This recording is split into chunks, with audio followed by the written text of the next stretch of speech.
নমস্কার।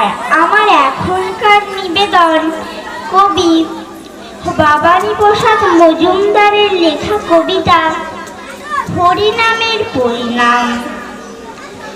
আমার পাখি আজব পাখি, করবে হরিনাম।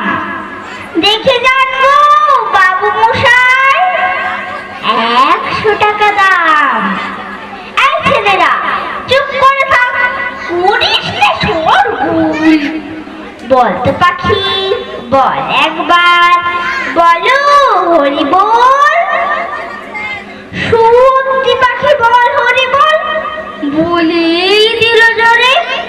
বংশী বাবু 100 টাকায় নিলেন খাতা ধরে।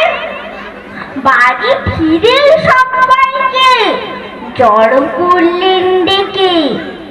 যমুনা 50 লোকের মাঝে বললেন জোরে হেঁকে, এই যে পাখি দেখছো সবাই, মধুরাইয়ের ধাম।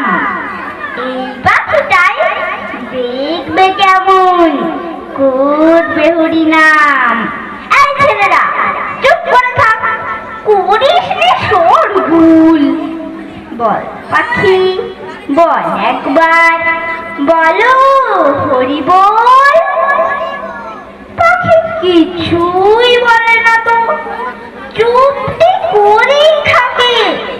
বংশী বাবু রেগে বললেন তখন তাকে, এত করে সাক্ষী তোকে, বাঁধলো কি তোর ডর? তো হয় পাখি বল হরি বল, নইলে খাবি চর। বললে পাখি চুপ করে থাক, এখন আমি শুই। বল হরি বল বলবো পরে, মরবি যখন তুই। নমস্কার।